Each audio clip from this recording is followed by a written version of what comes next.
Bentrovati, buongiorno, queste le principali notizie. In un video l'inizio della rissa confessa il 19enne fermato per il triplice omicidio a Monreale, accusato di strage, caccia ai complici, ministro dello sport Abodi, umanità perduta. Giovanissime bulle ad Avola, nel siracusano, spunta un nuovo video, le riprese e i pestaggi diventano virali sul web. Aperta un'inchiesta per omicidio colposo per la morte di Leonardo, il 15enne caduto dal tetto di uno stabilimento abbandonato a Mazzara del Vallo. Dopo 11 anni le ex province tornano ad avere un governo. Sono stati eletti i consigli di tutti e 9 gli enti intermedi e i presidenti di 6 liberi consorzi. Calcio, vittoria d'oro per il Palermo a Catanzaro 3-1 e sesto posto agganciato. Serie C, il Catania vince all'ultimo assalto e ottiene il quinto posto. Ora i play-off. Si comincia domenica contro il Giuliano. La vittoria sulla Juventus Next Gen per il Messina vale i play-out. Finale di stagione amaro per il Trapani.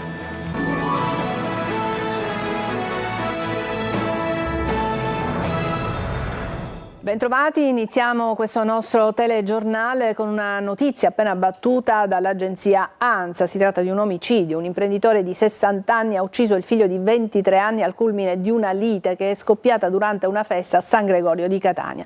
Nella sparatoria l'uomo ha anche ferito al tallone un amico del figlio che è stato ricoverato al Cannizzaro ma è in pericolo di vita, è stato già dimesso, dovrà tornare in ospedale fra qualche giorno. Indagano su questo episodio i carabinieri del comando provinciale. Pare che l'uomo, disturbato al rumore, armato di pistola, una rivoltella 357 Magnum, legalmente detenuta ma senza autorizzazione a portarla con sé, ha iniziato ad andare in escandescenza. Il figlio e l'amico avrebbero cercato di disarmarlo e durante la colluttazione sarebbero partiti 2 colpi. Uno ha centrato all'addome il 23enne ferendolo mortalmente, l'altro il tallone dell'amico del giovane che è stato, come vi dicevamo, trasportato al Cannizzaro di Catania per essere curato. Il padre è stato condotto nella caserma dei carabinieri che indagano, coordinati alla Procura di Catania, è stato arrestato ed è accusato di omicidio volontario. E adesso vi mostriamo in un video di 8 secondi l'inizio della rissa con sparatoria a Monreale. Si vedono le fasi iniziali della violenza che poi è sfociata in tragedia. È stato arrestato un 19enne dello Zen, adesso è caccia anche ai suoi complici. Marco Gullà. In questo video, in momenti prima della sparatoria a Monreale, si vedono i colpi di casco tra il gruppo arrivato da Palermo e i giovani monrealesi. Attimi concitati, una ragazza raccomanda ad un amico o al fidanzato di non muoversi. È l'inizio dell'inferno. Da lì a poco poi verranno esplosi i colpi di pistola che uccideranno Salvo Turdo, Massimo Pirozzo e Andrea Miceli. Sarebbero stati 4 o 5 i giovani palermitani coinvolti nella rissa di Monreale. Dopo il fermo di uno dei responsabili, Salvatore Calvaruso, 19 anni, dello Zen, proseguono le indagini per l'identificazione degli altri ragazzi. Uno avrebbe fatto fuoco insieme al fermato. I militari dell'Arma, anche grazie a testimonianze e video, sarebbero sulle tracce dei complici. Calvaruso, che in un primo momento aveva confessato sostenendo di essersi solo difeso dall'aggressione dei monrealesi, è poi rimasto in silenzio davanti al PM. Il suo legale ha rinunciato all'incarico. I carabinieri continuano a cercare l'arma di cui il 19enne si è disfatto. 20 colpi sparati in mezzo a decine di persone ad altezza d'uomo. Ha messo a repentaglio l'incolumità pubblica, scrivono i PM nell'atto di accusa. È solo un caso che le persone attinte dai proiettili siano state solo 5 e non ci siano state più vittime. E da questa mattina sul luogo della tragedia è un via vai di residenti, amici e parenti. In queste immagini la sorella di Massimo Pirozzo accarezza la foto del fratello che non c'è più. A bassa voce ripete: perché? Perché è successo? Giacomo Miceli, padre di Andrea, invece punta il dito contro i genitori di chi ha sparato. Mi hanno tolto un figlio e un nipote. Non rivedrò più i loro sorrisi per colpa anche vostra, che non siete riusciti a educarli. Il ministro dello sport Abodi, in missione a Palermo, ha commentato la strage di Monreale. Sentiamolo. Quello che è successo a Monreale è l'espressione comunque di un disagio che si manifesta in tutta Italia. L'importante è non guardare questi fenomeni da lontano e non limitarsi allo sdegno e a una valutazione che potrebbe sembrare addirittura fredda e decontestualizzata. Di fronte a certi fatti bisogna immergersi in questa umanità perduta. Avrebbe gestito i soldi della famiglia mafiosa di Campobello di Mazara, garantendo a Matteo Messina Denaro il sostentamento economico durante la sua latitanza. Sono le accuse che la DDA di Palermo contesta all'avvocato massone Antonio Messina, di 79 anni, da oggi agli arresti domiciliari con l'accusa di associazione mafiosa. Nel linguaggio cifrato che il padrino e la sua amante Laura Bonafede usavano nei pizzini, il professionista veniva indicato come Solimano. Un'altra faccia della violenza giovanile, il bullismo. Sarebbero almeno 2 le aggressioni a ragazzine ad Avola da parte di un gruppo di bulle. I video dei pestaggi hanno fatto il giro del web. Sentiamo Francesco Aloi. Ancora un'aggressione, ancora tra giovanissime, nello stesso sabato sera ad Avola. Anche questo video sta diventando virale. Non te li aspetti più che altro da ragazzine così piccole, perché avevano fra i 13 e i 14 anni, quindi è questo che preoccupa anche.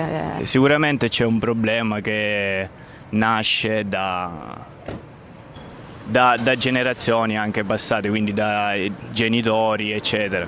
2 episodi non legati tra loro. Nel primo una ragazza aggredisce una coetanea, poi la stessa persona, unita ad altre giovani, prende di mira una 14enne di origine africana. E qui che è avvenuta l'aggressione c'è una piazzetta molto frequentata dai giovanissimi e pensate, qui siamo proprio a 2 passi dal commissariato di polizia. Ed è proprio dei video che stanno girando in rete che polizia e carabinieri, sotto la guida della Procura dei minori di Catania, stanno identificando tutti. Pare che in entrambi i casi tutto sia partito da un pretesto per stuzzicare la vittima, per poi passare dalle parole alle mani. Gli adolescenti di oggi non sono gli adolescenti che eravamo noi. Dovremmo un po' capire di chi è la colpa. E questa è la piazza teatro dell'aggressione, già piazza della pace. Sì, la pace, quella che sembra vacillare sempre più, anche tra i ragazzi. Non possiamo e non dobbiamo restare indifferenti davanti alla violenza, fare rete, guardarsi negli occhi, ritrovare il coraggio e la speranza. E questo è l'impegno che ci siamo presi come comunità, lo dice il sindaco di Avola, Rossana Cannata, che ha incontrato le ragazze vittime della brutale aggressione. Il comune ha organizzato per domani un corteo. Abbiamo chiesto una riflessione sugli sconcertanti comportamenti dei nostri giovani a Don Fortunato Di Noto, fondatore dell'associazione Meter, impegnato da sempre nella tutela dell'infanzia e dell'adolescenza in Italia e nel mondo. Sentiamolo, il servizio di Desiree Ferlito. La necessità è dire ai ragazzi soprattutto che anche da ragazzi si hanno delle responsabilità. Non è affatto vero che i ragazzi, proprio perché non hanno l'età del consenso, non abbiano le responsabilità. Don Di Noto, da sempre in prima linea nella tutela dei più giovani, non resta in silenzio di fronte ai gravissimi fatti di cronaca degli ultimi giorni. Giovani pericolosi, aggressioni continue e poi giovanissimi assassini. È un'escalation di violenza tra i ragazzi. Si diffonde la paura tra i più giovani e i genitori, che secondo il sacerdote hanno delle precise responsabilità. Dobbiamo smetterla che i genitori non abbiano responsabilità. C'è una grande responsabilità che certamente sfugge dalle mani, anche perché accade che dando anche un cellulare tra le mani dei propri ragazzi non si è vigilanti, si è inconsapevoli del rischio ma anche dell'influenza che hanno i nostri ragazzi di modelli diseducativi. La violenza che sfocia poi nella spettacolarizzazione, la stessa ripresa in foto e video, l'influenza negativa dei media e dei modelli proposti dai social network, come se tutto fosse fotografabile, instagrammabile, perché un evento che si verifica sembra sia pubblicabile su TikTok. Io credo che dobbiamo veramente iniziare a creare scuole di vita, scuole di realtà nuove che possono far fuggire dalle insidie del male. Anche la preghiera fa parte di questo impegno necessario e fondamentale, un impegno che vada a difendere l'infanzia e l'adolescenza da tutti i mali che stiamo creando, che sono stati creati e che speriamo non ancora si aggiungano. Sospiro di sollievo a Modica per il ritrovamento di Lorenzo Maltese, che vediamo in questa foto, il quindicenne di cui non si avevano più notizie. Il giovane è stato rintracciato da una volante della polizia, al momento non sono noti i motivi dell'allontanamento, ma la notizia più importante è che sta bene e ha riabbracciato i suoi genitori. Si indaga per omicidio colposo per la morte di Leonardo, il 14enne caduto dal tetto di uno stabilimento abbandonato. Tra le verifiche l'accertamento se l'area fosse ben circoscritta. Laura Spanò.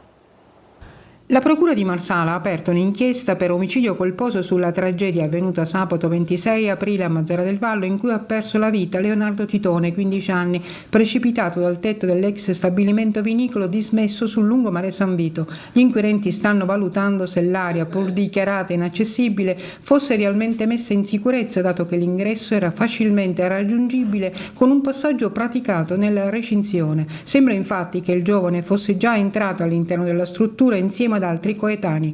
Leonardo e l'amico 13enne di origine tunisine sarebbero riusciti a introdursi nell'area attraverso un varco nella recinzione nonostante i divieti di accesso. I due poi sono saliti sul tetto, che ha ceduto sotto il loro peso, facendoli precipitare nel vuoto per 10 metri. Leonardo è morto sul colpo. A constatare il decesso il medico legale Tommaso Lipari. L'amico di Leonardo rimane ancora invece ricoverato in prognosi riservata all'ospedale di Cristina di Palermo.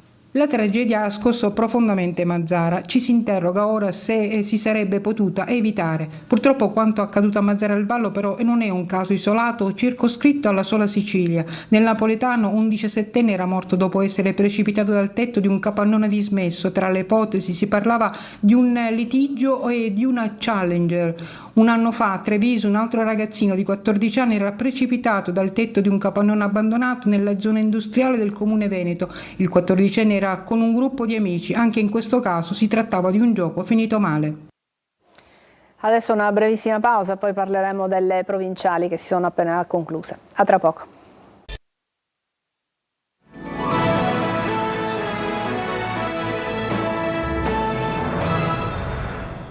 Dopo 11 anni le ex province tornano ad avere un governo. Sono stati eletti i consigli di tutti i 9 enti intermedi e i presidenti di 6 liberi consorzi. 2 sono le pedine conquistate dal centro-sinistra. Manlio Viola.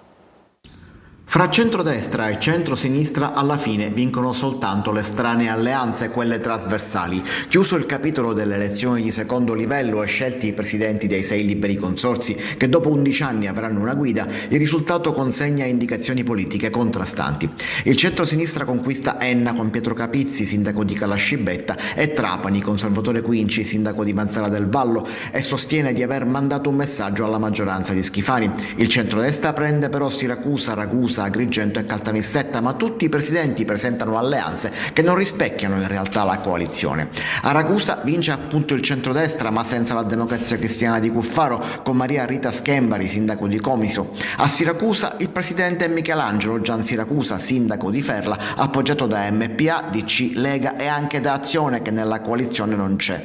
In campo non c'erano né Fratelli d'Italia né Forza Italia, che hanno votato ben 74 schede bianche. Ad Agrigento vince il sindaco di Aragona, Giuseppe Pendolino, ma è difficile da ricondurre agli schieramenti tradizionali, visto che era appoggiato da Forza Italia, da Grande Sicilia, ma anche da pezzi del Partito Democratico e del Movimento 5 Stelle. Infine a Caltanissetta, fra le polemiche per una scheda di troppo nell'urna delle schede votate, viene eletto Walter Tesauro, sindaco di Caltanissetta, battendo altri 2 sindaci, quelli di Niscemi e Gela, Massimiliano Conti, sostenuto dalla Lega, Fratelli d'Italia, Noi Moderati e Democrazia Cristiana, e Terenziano Di Stefano, sostenuto dalla sinistra e in modo non ufficiale dal Movimento per l'Autonomia, che con lui è in giunta a Gela. Guardo Catania con amore, sono le parole di commiato del prefetto Maria Carmela Librizzi, che lascia l'incarico dopo 4 anni intensi. Era arrivata in città in piena emergenza Covid. L'ha incontrata per noi Tonino De Mana. Dal Covid all'incendio in aeroporto a Fontanarossa, dalle alluvioni all'emergenza idrica e poi la crisi dei rifiuti, la criminalità e il malcostume. Maria Carmela Librizzi, prefetto di Catania, dal 15 marzo 2021 va in pensione dopo 41 anni di onorata carriera. Sono stati anche anni, particolarmente significativi. Mi fa piacere avere proprio, potuto usufruire della squadra Stato. La soddisfazione più grande a livello professionale vissuta a Catania? Spero di aver avvicinato i ragazzi alle istituzioni e le istituzioni ai ragazzi. La cosa che è più importante per me è essere andata spessissimo nelle scuole, aver fatto venire i ragazzi in prefettura, avere coinvolto i ragazzi in tutte le ricorrenze nazionali. C'è una delusione? Ci sono tante cose che si potevano fare di più e meglio. Perfetto, che Catania lascia? Catania è una città straordinaria, è la mia città d'adozione, quindi la guardo con gli occhi dell'affetto e dell'amore per questa città. È una città che merita tanto, che però richiede anche tanto impegno da parte di tutti. Cosa farà da grande Maria Carmela Librizzi? Intanto vado in vacanza. Approfitto di questa coincidenza con il mio pensionamento, con l'inizio della stagione estiva, e quindi dopo 41 anni avrò un'estate libera. Adesso ancora una pausa, poi parleremo di calcio delle 3 siciliane.